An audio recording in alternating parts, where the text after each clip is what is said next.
Exception कर रहे हैं in first transition series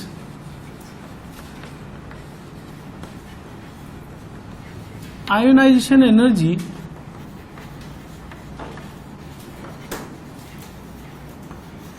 increases gradually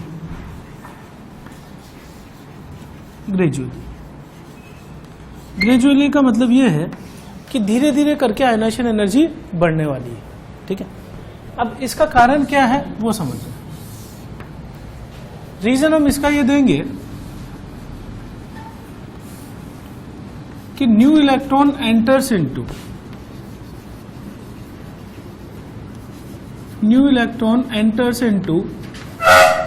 n-1 d subshell. It will exert screening on 4s electron. So radius decreases gradually.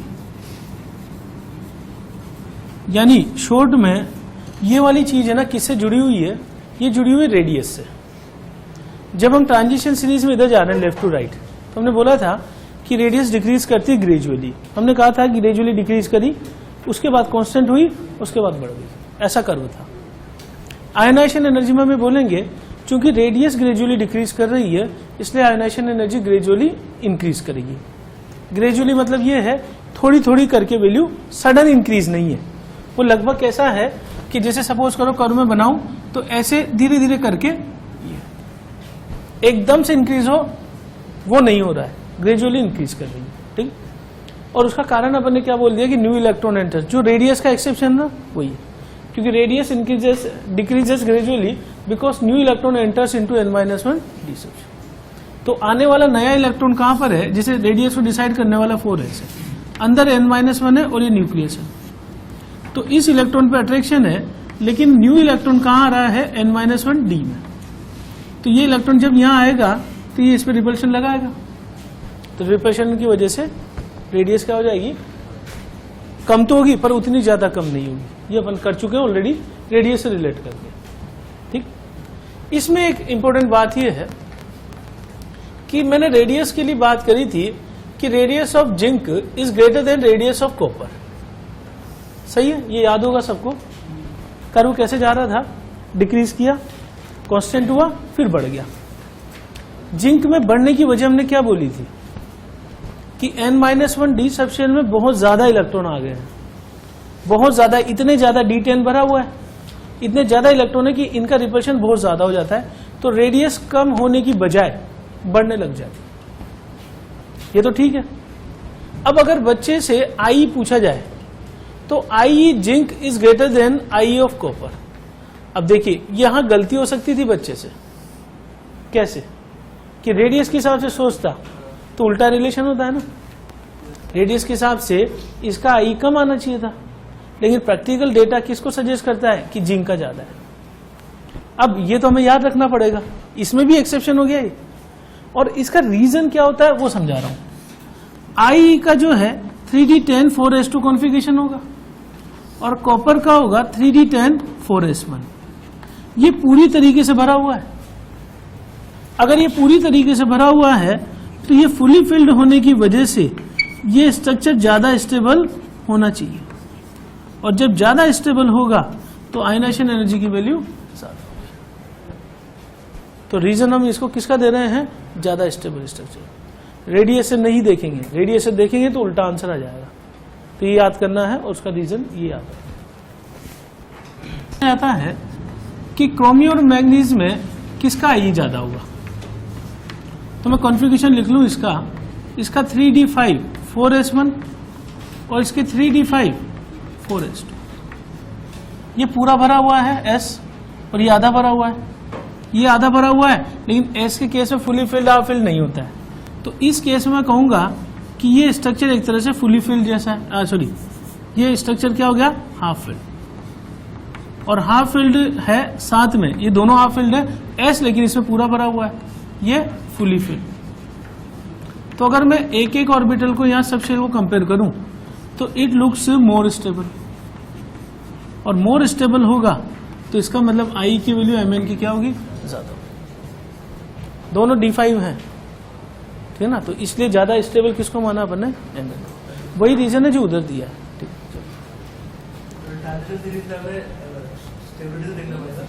हाँ, नहीं जो यहाँ लिखाता जा रहा हूँ ना, मतलब कोई रूल दिमाग में नहीं रखेंगे अपन, हाँ कोई रूल दिमाग में नहीं रखेंगे आप। अच्छा आगे आ जाते हैं। चौथा एक्सेप्शन क्या है, 3 हो चुके हैं मेरे ख्याल में। फोर्थ एक्सेप्शन क्या है कि IE of gallium is greater then IE of aluminium. ये पढ़ चुके हैं अपन ऑलरेडी। अब इसको मैं कैसे एक्सप्लेन करूंगा, इसका रीजन क्या है कि radius of gallium is smaller than aluminium. और इसका क्या रीजन लिखाया था मैंने, इसका रीजन था कि गैलियम में 3D10 पूरा भरा हुआ है, और D10 के लिए मैं कहूंगा कि इनकी पुअर स्क्रीनिंग है। पूरा जो आपको इसका एक्सप्लेनेशन है वो रेडियस में मिल जाएगा। मैंने रेडियस में बोला था कि एल्यूमिनियम से रेडियस गैलियम की कम है, क्योंकि गैलियम में, एल्यूमिनियम में तो D है ही नहीं, गैलियम में 3D पूरा भरा हुआ है। D orbitals are diffuse in nature, size में बड़े हैं, कवर नहीं कर पाते न्यूक्लियस को, कवर नहीं कर पाएंगे यानी पुअर स्क्रीनिंग करेंगे, पुअर शील्डिंग। इसकी जगह लिखना चाहिए वहां पर पन्ने शील्डिंग। पुअर शील्डिंग अगर होगी तो इसका मतलब न्यूक्लियस को कवर नहीं कर पा रहे, शील्ड नहीं कर पा रहे, तो आउटर मोस्ट इलेक्ट्रॉन पे अट्रैक्शन बढ़ जाएगा, रेडियस कम हो जाएगी। रेडियस का पता लग गया। एक्सेप्शन है कि IE of 5D series is greater then 3D, greater than 4D। अब ये एक्सेप्शन कैसे हुआ वो समझ रहे हैं। 4D के नीचे कौन सी सीरीज का एलिमेंट आता है, 5D। हमें बोलते हैं नीचे जाने पे आई की वैल्यू कम होती जाती है, तो ज्यादा किसका होना चाहिए था, 4D का, लेकिन हम ज्यादा किसका बोल रहे हैं, 5D। एक्सेप्शन हो गया, ठीक है। ये एक्सेप्शन क्यों है, क्योंकि रेडियस का ऑर्डर होता है 5D is less than 4D, और इसी एक्सेप्शन को हमने, आपको याद हो तो क्या नाम दिया था, लेंथेनाइड कॉन्ट्रैक्शन। और लेंथेनाइड कॉन्ट्रैक्शन का रीजन क्या दिया था, एक लाइन में बोला जाए तो रीजन था poor shielding of F orbitals. 4D और 5D में क्या फर्क है कि 4D में F नहीं आता 4D तक, इसमें 5D के भरने से पहले F पूरा भरा हुआ है लेंथेनाइड सीरीज में, 5D1 रुककर F भरता है 1 से लेकर 14 तक। तो जो इसके अंदर 4F पड़ा हुआ है, अगर F पड़ा हुआ है तो F का साइज सबसे बड़ा है, सबसे बड़ा है तो सबसे ज्यादा डिफ्यूज्ड है, सबसे ज्यादा डिफ्यूज्ड है तो न्यूक्लियस को कवर नहीं कर पा रहा है, न्यूक्लियस को कवर नहीं कर पा रहा है, इसका मतलब पुअर शील्डिंग है। पुअर शील्डिंग अगर न्यूक्लियस की होगी तो जो आउटर मोस्ट इलेक्ट्रॉन है उस पर अट्रैक्शन बढ़ जाएगा, आउटर मोस्ट इलेक्ट्रॉन पर अट्रैक्शन बढ़ा तो रेडियस कम हो जाएगी, जो रेडियस कम हुई उसको क्या बोलते हैं, लेंथेनाइड कॉन्ट्रैक्शन, यानी radius of 5D is less than radius of 4D। और अगर रेडियस कम है इसकी तो फिर आई क्या होगा, रीजन समझ गए। अब अगर मैं इसको कंबाइन कर दूं कि 3D को भी साथ में ले लूं 4D और 5D, नीचे जाने पे आई की वैल्यू क्या होती जाती है, कम होती जाती है, तो 3D is more than 4D, 4D should be more than 5D, but since it is exception 5D is more than 4D। अब अगर मुझसे पूछा जाए कि इनका आपस में रिलेटिव ऑर्डर क्या होगा, तो प्रैक्टिकल डेटा के बेसिस पे आई का ऑर्डर होता है 3D 5D, उसके बाद 3D, उसके बाद 4D। हमने बोल दिया कि 4D से 5D ज्यादा है और 4D से 3D ज्यादा है, तो लास्ट नंबर पे तो ये आ गया, लेकिन सेकेंड नंबर पे इन दोनों में से कौन आएगा ये हम देख के नहीं बता सकते। तो हम किसके बेसिस पे बोल रहे हैं, डेटा के बेसिस पे कि 5D फर्स्ट नंबर पे, फिर 3D, उसके बाद 4D। इस पे बेस्ड क्वेश्चन कैसे आएगा, मान लो एग्जाम्पल कॉपर, सिल्वर और गोल्ड 3 एलिमेंट दे दिए और आई पूछा है मुझसे, तो हम ये देखेंगे कि ये 3D का, ये 4D का, ये 5D का, AU is more than AG and copper is more than AG। तो पहले नंबर पे कौन सा आएगा, वो कौन सा ऑर्डर डिसाइड कर रहा है, ये वाला। तो 5D यानी कि AU is more than copper, copper more than silver.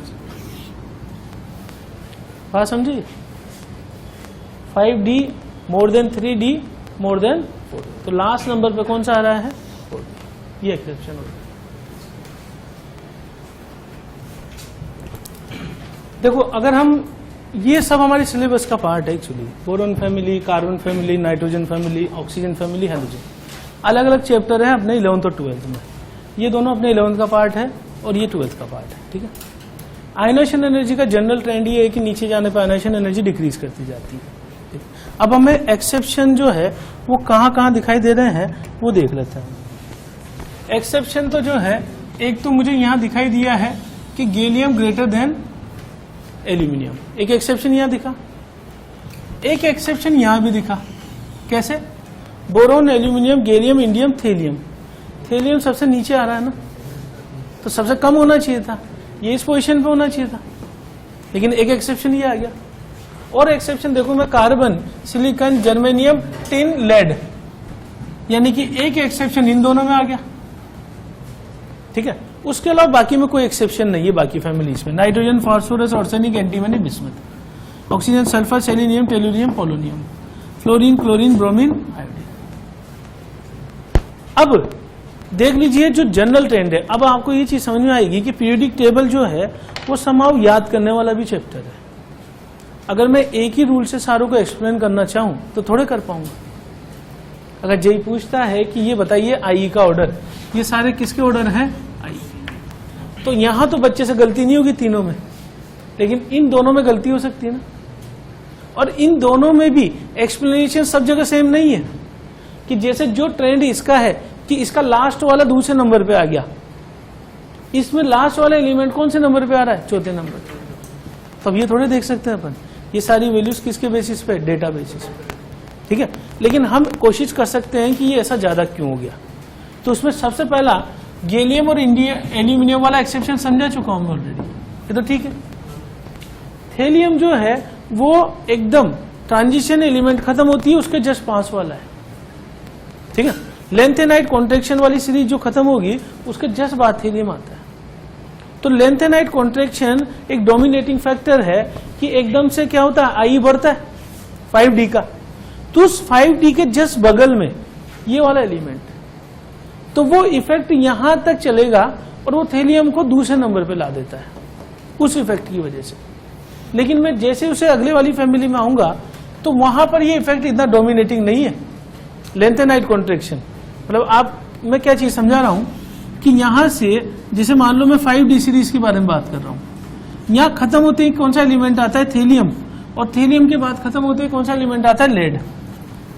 क्योंकि ट्रांजिशन सीरीज तक लेंथेनाइट कॉन्ट्रैक्शन चला, तो यहां तक वो कॉन्ट्रैक्शन चला तो उसका इफेक्ट थोड़ा बहुत यहां तक भी आता है। इसका मतलब ये कौन से नंबर पे आ जाता है? Second number. याद करने वाला पॉइंट है, जेई में अगर ये आ गया तो अधिकतर बच्चे गलत करके आएंगे, क्योंकि लॉजिक से नहीं चलेगा, ये एक्सपेरिमेंटल डेटा से चल रहा है। उसके बाद फिर मैं इनमें एक्सेप्शन है उसका रीजन क्या बोल सकता हूं कि टिन से लेड ज्यादा है तो लेड तक भी इफेक्ट चलेगा ना थोड़ा बहुत, और लेकिन वो लेड इसके जस्ट पहले वाले से थोड़ा सा ज्यादा आ गया। यानी कि ये जो मैं बात कर रहा हूं, ये मैं क्या बात कर रहा हूं कि जैसे मैं यहां पे थेलियम को कंपेयर कर रहा हूं इंडियम से, टिन को कंपेयर कर रहा हूं लेड से, और उसके बाद में एंटीमनी को कंपेयर कर रहा हूं बिस्मथ से। चूंकि लेंथेनाइट कॉन्ट्रैक्शन के बाद ये जस्ट आ गया तो ये इससे ज्यादा है, ये इससे ज्यादा है, लेकिन ज्यादा कौन सा है? एंटीमनी इधर। इसका मतलब सेम रूल में सब जगह नहीं चला सकता, समझे बात हो। तो यहां पे क्या होता है कि इधर से अगर मैं चलता जाऊं तो इसके पहले जो है 4F कंप्लीटली फिल्ड है, तो पुअर शील्डिंग की वजह से, जैसा लेंथेनाइट कॉन्ट्रैक्शन में होता है, पुअर शील्डिंग की वजह से इसमें आउटर मोस्ट इलेक्ट्रॉन पर अट्रैक्शन बढ़ेगा और खींच के आगे आ जाएगा। तो वो इफेक्ट इसमें बहुत ज्यादा होता है, तो कौन से नंबर पे पहुंच गया? Second number. इसमें इससे थोड़ा सा ज्यादा होता है, लेकिन रहेगा कौन से नंबर पे? चौथे नंबर। यानी ये इतना डोमिनेटिंग नहीं है कि ये इन सबसे ज्यादा हो जाए। तो बाकी जगह तो सेम है, बस इनमें इरेगुलरिटी। इन तीनों में अपन सिंपल एक्सप्लेनेशन दे देंगे कि नीचे जा रहे हैं तो आयनाइजेशन एनर्जी घटती जा रही है। ठीक, तो ये दोनों आप ऑर्डर याद करोगे, ठीक है। इसका एक्सप्लेनेशन है अपने पास, इसका एक्सप्लेनेशन किसके बेसिस से बोलेंगे कि यहाँ भी क्या भरा हुआ है 4n, और दोनों की वजह से क्या होती है पुअर शिल्डिंग। लेकिन कौन कौन से नंबर पे है ये बगैर डेटा के नहीं बताया जा सकता है, ये आगे मैं और इस तरह के एक्सेप्शन लूंगा। नेक्स्ट इसके बाद application of ionization energy,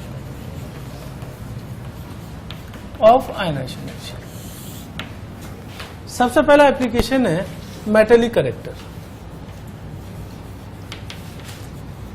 metallic character हम किससे देखते हैं? मेटेलिक करेक्टर देखते हैं हम इलेक्ट्रॉन गिविंग टेंडेंसी। भाई हम मेटल और नॉन मेटल में कैसे फर्क करते हैं? मेटल वो हैं जो आसानी से इलेक्ट्रॉन दे सकते हैं। अगर कोई चीज आसानी से इलेक्ट्रॉन दे रही है तो उसका आयनाइजेशन एनर्जी क्या होगा? कम होगा, ठीक है। तो मेटल और नॉन मेटल में यही फर्क है कि metal has less ionization energy than non metal, ठीक। अब आई का ऑर्डर मुझे पता है कि आई इधर जाने पर बढ़ता जाता है और इधर जाने पे आई की वैल्यू कम होती जाती है। जैसे जैसे आई बढ़ेगा वैसे वैसे इलेक्ट्रॉन निकालना मुश्किल हो जाएगा और इलेक्ट्रॉन गिविंग टेंडेंसी इस केस में क्या हो जाएगी? कम होती जाएगी। अगर इलेक्ट्रॉन गिविंग टेंडेंसी कम हो गई तो मेटेलिक करेक्टर भी क्या होता जाएगा? कम होता जाएगा इधर जाने पे। यानी अगर मुझसे बोला जाए कि सोडियम, उसके बाद सोडियम, मैग्नीशियम और एल्यूमिनियम में ज्यादा मेटेलिक करेक्टर कौन रखता है? तो सोडियम। समझे बात को? तो ये मेटेलिक ज्यादा है सोडियम मैग्नीशियम। और अगर नीचे देख रहा है तो नीचे आयनाइजेशन एनर्जी कम होती जा रही है तो आसानी से इलेक्ट्रॉन दे देगा, तो इलेक्ट्रॉन गिविंग टेंडेंसी बढ़ती जाएगी और ये बढ़ती जाएगी तो मेटेलिक करेक्टर भी बढ़ता जाएगा। तो मैं कह सकता हूं metallic character inversely proportional to I. क्या मतलब हो गया कि आई बढ़ेगा तो मेटेलिक करेक्टर कम होगा, ये कम होगा तो मेटेलिक करेक्टर ज्यादा होगा। तो सिंपल हम किससे देख रहे हैं? इससे।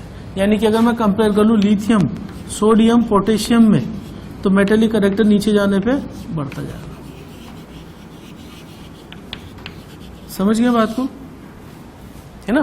तो मेटेलिक करेक्टर किससे देखा जा रहा है? आयनाइजेशन एनर्जी से। कितना आसानी से क्वेश्चन है वो है रिड्यूसिंग पावर। रिड्यूसिंग पावर जो है उसके लिए मैं कह दूं कि metals are very good reducing agent, very good reducing agent. अब मेटल जो है बहुत अच्छे रिड्यूसिंग एजेंट क्यों है? क्योंकि मेटल के लिए इजी ऑक्सीडेशन होता है। डेफिनेशन ये है कि जिसका ऑक्सीडेशन आसानी से होगा वो दूसरे को आसानी से इलेक्ट्रॉन दे देगा, तो उसके बगल वाले एलिमेंट को इलेक्ट्रॉन दे देगा तो उसका रिडक्शन हो जाएगा। ये अपन आगे जाके उसमें पढ़ेंगे इक्विवेलेंट कंसेप्ट में। मैं पहले इसको इंट्रोड्यूस कर रहा हूं कि मेटल की खासियत क्या है कि मेटल आसानी से इलेक्ट्रॉन दे देते हैं। इलेक्ट्रॉन आसानी से देते हैं क्योंकि आई इनका क्या होता है? लो। तो इजीली ऑक्सीडेशन अगर बढ़ेगा तो ये दूसरे के लिए क्या करेंगे? एज ए रिड्यूसिंग एजेंट काम करते हैं। तो these are very good reducing agent because they can show easy oxidation. Easy oxidation means electron loss, और इलेक्ट्रॉन लॉस इसलिए आसानी से हो रहा है बिकॉज आई इज। तो reducing power is inversely proportional to I. I बढ़ेगा तो रिड्यूसिंग पावर कम हो जाएगी। तो ये फार्मूला अपन लिख सकते हैं। तीसरा मैं बताता हूं, ये रब कर दो इधर में। तीसरा एप्लीकेशन है वो है ऑक्सीडेशन स्टेट। ऑक्सीडेशन स्टेट में पहला केस में बोल रहा हूं, ऑक्सीडेशन स्टेट का सीधा रिलेशन किससे? आयनाइजेशन एनर्जी से। कैसे है वो मैं बता रहा हूं। अगर मान लो यहां से मैं बात कर रहा हूं एल्कली मेटल्स की, तो एल्कली मेटल का जनरल कॉन्फ़िगरेशन हमने देखा था NS1। They always shows +1 state, they always shows +1 state. इसका मतलब क्या हुआ कि हम एल्कली मेटल से केवल एक इलेक्ट्रॉन ही निकाल सकते हैं। ठीक है, क्यों निकाल सकते हैं उसका कारण समझा रहा हूं। जैसे मैंने एग्जांपल लिया लिथियम, कॉन्फ़िगरेशन क्या है? 1s2 2s2। अगर मैंने एक इलेक्ट्रॉन निकाल दिया तो इसे I1 बोलूंगा और ये लिथियम प्लस बना लूंगा।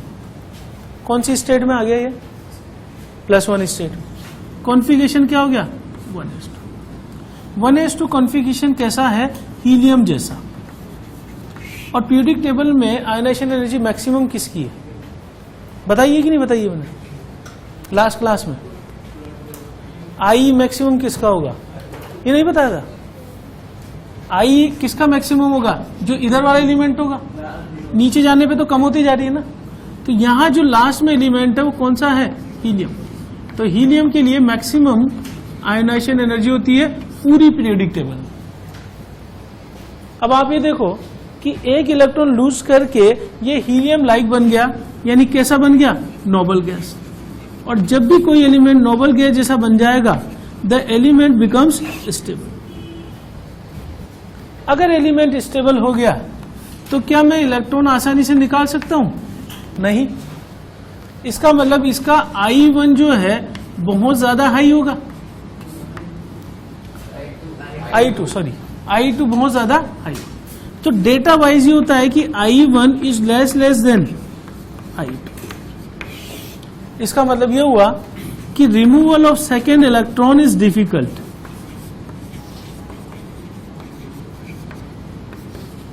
अगर मैं बोल रहा हूं कि सेकेंड इलेक्ट्रॉन निकालना डिफिकल्ट है, इसका मतलब आसानी से कितने निकाल सकते हैं हम? एक। तो कितने इलेक्ट्रॉन निकालेंगे? एक। तो कौन सी स्टेट शो करेगा ये? आप समझ गए?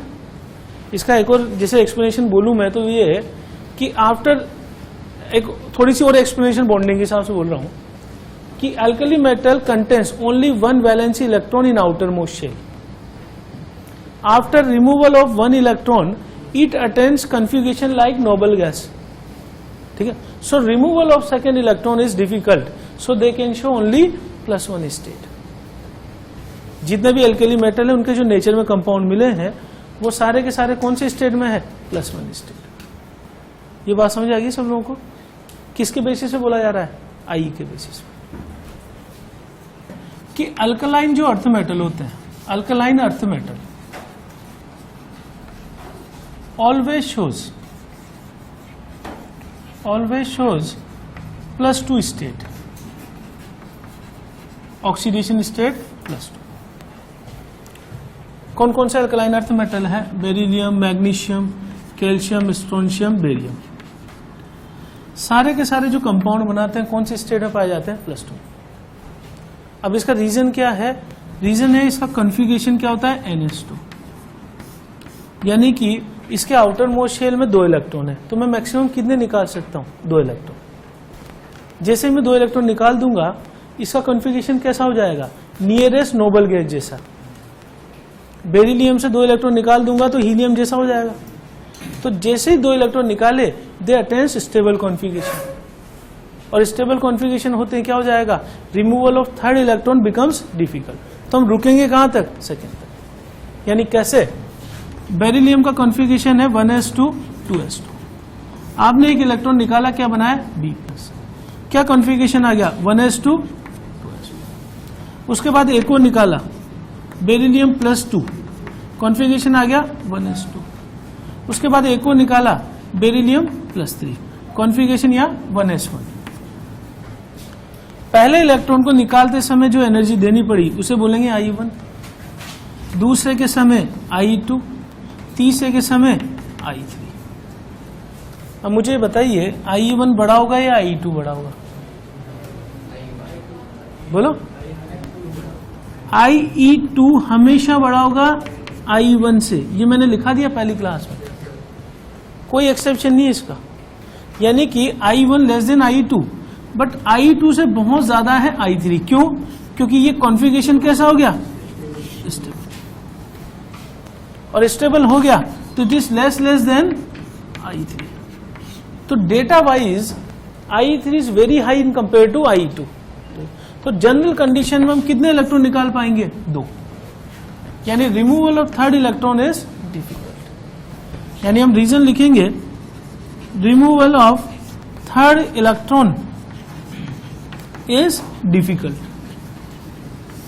डिफिकल्ट क्यों है? Because it attains noble gas configuration. Configuration कैसा है? Nobel gas like. Noble gas like. बात समझ पा रहे? 2 इलेक्ट्रॉन रिमूवल के बाद इसने कन्फिगरेशन कैसा ले लिया? हीलियम के जैसा. Helium is a noble gas. Noble gas like configurations are very stable. Because of the more stability, now the removal of third electron is very difficult. We cannot remove third electron. We can remove only 2 electrons. That's why they show only +2 state. किसके basis पे बोल रहे हैं? I1 को compare करो. Key point है comparison of second, third ionization energy. Second ionization energy का मतलब है रिमूवल ऑफ सेकेंड इलेक्ट्रॉन, और थर्ड आयनाइजेशन एनर्जी का मतलब है रिमूवल ऑफ थर्ड इलेक्ट्रॉन. अब ये कंपैरिजन कैसे करेंगे वो समझ रहा हूं. जैसे मैं एग्जांपल लेता हूं, प्रैक्टिकल डेटा के बेसिस पर हमें बोलते हैं कि zinc more than copper IE1 but zinc less than copper IE2. मैं एक्सप्लेन कर रहा हूं कि ऐसा क्यों हुआ है. कंपैरिजन करते हैं हम जिंक के बारे में. जिंक एक इलेक्ट्रॉन लूज करके क्या बना लेगा? Zn+1. और कॉपर और अगला इलेक्ट्रॉन बनाएगा, क्या बनाएगा? Zn+2.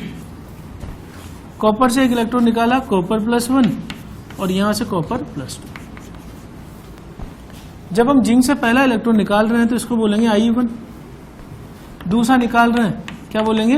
I2. इसको बोल रहे हैं I1 और इसको बोल रहे हैं I2. नोट बाद में करना, पहले कॉन्फ़िगरेशन लिख देता हूं. जिंक का कॉन्फ़िगरेशन 3d10 4s2, कॉपर का कॉन्फ़िगरेशन 3d10 4s1. आप दोनों को कंपेयर कीजिए, ज्यादा स्टेबल कौन सा है? जिंक. अगर ये ज्यादा स्टेबल है तो इसका I1 क्या होगा? हाई होगा. किसके कंपेयर में? कॉपर के कंपेयर. अभी थोड़ी देर पहले मैंने ट्रांजिशन सीरीज में एक्सेप्शन लिख दिया कि zinc is more than copper. यहां तक तो ठीक है. अब मैं कंपैरिजन के लिए जा रहा हूं सेकेंड आई के लिए. इसका कॉन्फ़िगरेशन क्या हो गया? 3d10 हो गया 4s1, और इसका कॉन्फ़िगरेशन केवल 3d10 लिखूं 4s0 हो गया. उसको लिखने की आवश्यकता नहीं है. दोनों को ध्यान से देखना, ज्यादा स्टेबल कौन सा दिखाई दे रहा है आपको? ये ज्यादा स्टेबल दिखाई दे रहा है इससे, पूरा भरा हुआ. अगर ये स्टेबल ज्यादा है तो इसका मतलब इसका I2 क्या होगा? हायर. किसके कंपैरिजन में? तो अगर मुझसे क्वेश्चन में बोला गया फर्स्ट आई किसका ज्यादा है, तो जिंक का ज्यादा है. लेकिन अगर सेकंड पूछ ले तो किसका ज्यादा है? ये वैसे ही वैल्यू है जैसे ये 100 है, ये 400 है. मान लीजिए 50 हुआ, ये 500 हो गया.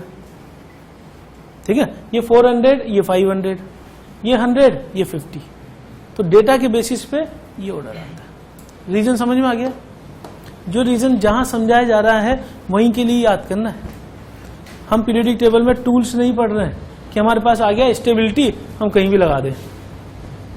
ठीक है ना? तो इसलिए सब जगह नहीं लगाना है आपको. वही इरेगुलरिटीज बताई जा रही है जहां पे डेटा वाइज थोड़ा सा डिफरेंस आ रहा है. जहां डेटा वाइज डिफरेंस नहीं आ रहा ना, उसको अपन यहां नहीं लिख रहा है.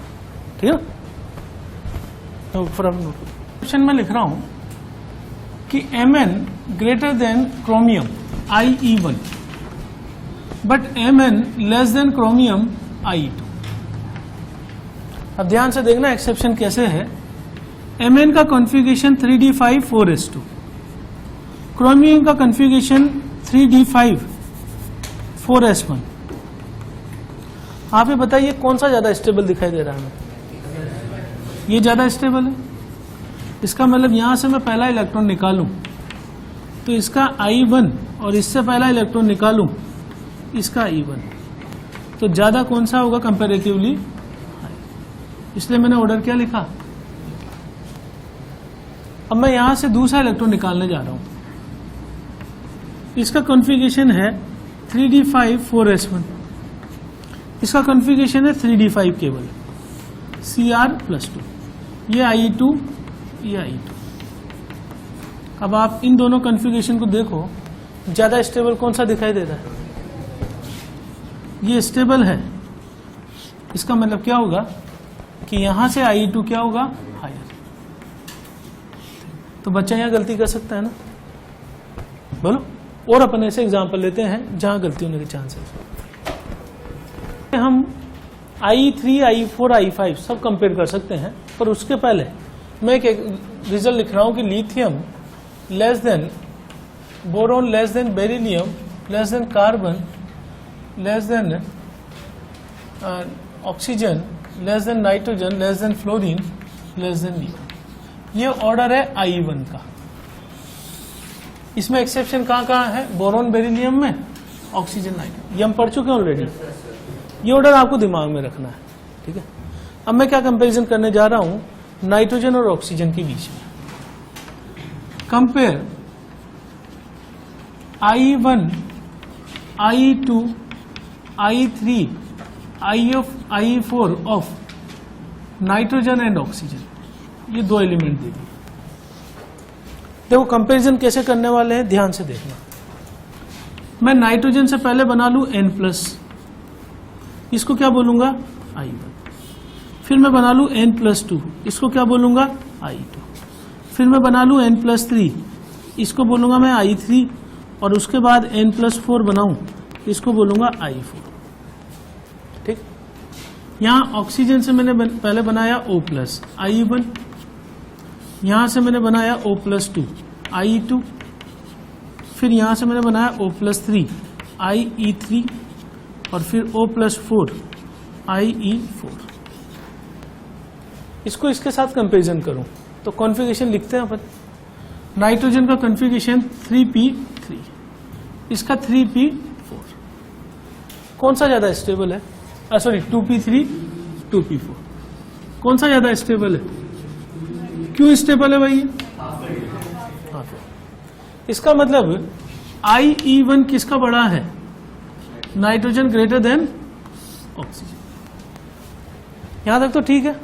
इसको मैं यहां से बता सकता था I1 को। तो प्रॉब्लम किस में आएगी? I2 में। I2 स्टार्ट करते हैं। इसका कॉन्फ़िगरेशन क्या हो गया? 2p2। किसके जैसा हो जाएगा? Boron like. ठीक। O+2p3 किसके जैसा हो जाएगा? Nitrogen like. अब आप एक काम करो, इसका कॉन्फ़िगरेशन यहां से देखने की आवश्यकता नहीं है। ये कैसा हो गया? बोरोन जैसा। ये कैसा हो गया है? नाइट्रोजन। आप इन दोनों को कहां से देख लो? यहां से। आगे कौन सा है बताओ? नाइट्रोजन आगे है, बोरोन या नाइट्रोजन या। इसका मतलब इसमें एनर्जी ज्यादा लगेगी ना। इसमें ज्यादा लगेगी तो IE2 of oxygen is greater then nitrogen. Reverse हो गया, इधर आया था नीचे। N+2 बनते ही क्या हो गया? 2p। बाद में नोट करना साफ सुथरा, मतलब ताकि अपन उसको आइडेंटिफाई कर पाए। 2p1 कैसा बन गया है? ये बेरिलियम लाइक। सॉरी, ये मैंने कुछ गलत कर दिया। ये एक्चुअली कैसा हो गया है? Carbon like. 2p2 यानी कार्बन लाइक। कार्बन लाइक तो कार्बन से ज्यादा कौन सा है? नाइट्रोजन। तो सही है वो तो ऑर्डर। 2p1 कैसा हो गया है? Boron like. और O+2 यानी क्या हो गया? 2p2। ये कैसा हो गया? Carbon like. अब आप दोनों एलिमेंट को देखना ऊपर कि इनमें ज्यादा किसका है? आई। बोरोन और कार्बन में। बोरोन कार्बन, कार्बन ज्यादा है। इसका मतलब I3 of oxygen greater than nitrogen. अब अपन कहां पहुंच गए? I4 कंपेयर करने। ये कितना हो गया? 1s2 2s2। किसके जैसा? Beryllium like. और ये कैसा हो गया? किसके जैसा? Boron like. बताइए, बेरिलियम और बोरोन में से ज्यादा किसका होगा? तो मैं क्या लिख दूंगा? I4 nitrogen greater than. समझ गए बात को? ठीक है ना। अगर डायरेक्ट एक पार्ट पूछ लिया जाए तो फिर अपन क्या करेंगे? I4 का मतलब क्या है? चौथा इलेक्ट्रॉन निकालना है। इसका मतलब कितने निकाल चुका हूं मैं? 3। तो आप सेपरेटली N-3 लिख दो, N+3, और ऑक्सीजन से क्या लिख दो? O+, और फिर कॉन्फ़िगरेशन लिखकर उसका कॉन्फ़िगरेशन से कैसा लिख लो कि किसके जैसा बन गया ये, और जिसके जैसा बन गया है उसको कहां से कंपेयर करना है? O+। प्रोसीजर समझ पा रहे हैं? मैं कॉन्फ़िगरेशन को नहीं देख रहा हूं कि कॉन्फ़िगरेशन स्टेबल किसका है किसका नहीं, क्योंकि उससे गलती होने के चांसेस है। मैं सीधा ये बोल रहा हूं, कॉन्फ़िगरेशन को नहीं देख रहे हैं अपन, ये बोल रहे हैं कि जब आपने इलेक्ट्रॉन निकाल दिए तो जब इलेक्ट्रॉन निकलेगा यहां से P2 बनेगा। P2 किसका कॉन्फ़िगरेशन है? कार्बन। और ये इलेक्ट्रॉन निकलते हैं 2p3, किसका जैसा बना? नाइट्रोजन। तो नाइट्रोजन से इलेक्ट्रॉन निकालना क्या ज्यादा होगा? मुश्किल, क्योंकि ऑर्डर कौन सा है? तो लाइक वाइज में कन्वर्ट कर लेंगे और फिर उसके बेसिस से बता देंगे, है ना। एक क्वेश्चन में दे रहा हूं आपको, नाइट्रोजन, ऑक्सीजन, फ्लोरीन। अगर मुझसे I1 पूछे तो हम यहीं से इलेक्ट्रॉन निकाल रहे हैं, ठीक है। आपको यहाँ पे स्ट्रक्चर पे दिमाग नहीं लगाना है कि क्या स्ट्रक्चर है। हम क्या करेंगे, सीधा ये ऑर्डर याद करेंगे। इस ऑर्डर में पोजीशन देख लो आप, कौन कौन सा ले रहा हूं मैं? Carbon, nitrogen, oxygen. बस एक जगह एक्सेप्शन है ये वाला। तो क्या ऑर्डर आ गया I1 का? Carbon less than oxygen, less than nitrogen, less than fluorine. ये तो मैं सीधा लिख दूंगा। अब मुझे कंपेयर करना है I2, यानी मैं पहला इलेक्ट्रॉन निकाल लूं दोनों से, C+, N+, O+, A+। अब मैं देखूंगा कि ये किसके जैसा हो जाएगा। ये बोरोन लाइक हो जाएगा, एक किसका दिया इधर, ये किसके जैसा हो गया? कार्बन लाइक, ये नाइट्रोजन लाइक, और ये ऑक्सीजन लाइक। अब हम अगेन मैं बता रहा हूं, हम यहां दिमाग नहीं लगाएंगे कॉन्फ़िगरेशन क्या, हम सीधा इनको लेकर यहां चले जाएंगे। अब इनमें आप ये देखो कि इनमें नंबरिंग कर देता हूं कि सबसे ज्यादा कौन सा आएगा। मेरे ख्याल से फर्स्ट, फिर सेकंड, और फिर उसके बाद ये थर्ड, उसके बाद फोर्थ। तो ऑर्डर बता दे सीधा क्या होगा I2 का। I2 का ऑर्डर होगा, लेकिन ये नहीं लिखना है कि गलती से मैं नाइट्रोजन ही लिख दूं। ये किसको कॉरेस्पॉन्डिंग है? ऑक्सीजन, फिर फ्लोरीन, फिर उसके बाद नाइट्रोजन, और उसके बाद ये समझे ना बात? उठा के इस पे चले जाएंगे अपन। अब I3 मुझे कंपेयर करना है। ये I1, ये I2 कंपेयर कर लिया मैंने। अब ये बन गया C++, N++, O++, A++। इनसे मुझे निकाला तीसरा इलेक्ट्रॉन। तो अब मैं किसको कंपेयर कर रहा हूं? अब ये बताओ कि यहां से C++ किसके जैसा हो गया? बेरिलियम लाइक, ये बोरोन लाइक, ये कार्बन लाइक, नाइट्रोजन लाइक, ठीक है ना। कॉन्फ़िगरेशन देखने की आवश्यकता नहीं है, इनसे मुझे इलेक्ट्रॉन निकालना है I3। आप इन दोनों को, चारों को उठा के वहां ले जाएं। तो पहले नंबर पे कौन सा आएगा उस ऑर्डर पे? फर्स्ट, फिर उसके बाद सेकंड, उसके बाद ये थर्ड, उसके बाद ये फोर्थ। किसको कंपेयर कर रहा हूं? Beryllium, boron, carbon, nitrogen. Beryllium, boron, carbon, nitrogen, इनको कंपेयर कर रहा हूं। तो इनके बेसिस पे इनकी नंबरिंग कर सकता हूं ना। मैक्सिमम कहां लगेगा? ये किसके कॉरेस्पॉन्डिंग है? फ्लोरीन। तो I3 फ्लोरीन ग्रेटर देन ये ऑक्सीजन, ग्रेटर देन उसके बाद ये कार्बन, उसके बाद ये नाइट्रोजन। थोड़ा और आगे बढ़ जाए, I4 भी कंपेयर कर सकते हैं। तब मुझे कॉन्फ़िगरेशन देखना पड़ेगा O+3, F+3 का। इस तरह बात समझ गए हैं? सिर्फ I3 तक ही बोला है मैंने, यही रुकना है। तो आपको करना क्या है, जिस I की बात की जा रही हो, ठीक है ना, मतलब I1 की बात करी जा रही हो तो इन्हीं को देख लेंगे, पेरेंट एटम को। अगर I2 की बात करी जा रही हो तो एक इलेक्ट्रॉन पहले से निकाल के रखेंगे सब में। I3 की बात की जा रही हो तो 2 इलेक्ट्रॉन सबके निकाल के रखेंगे।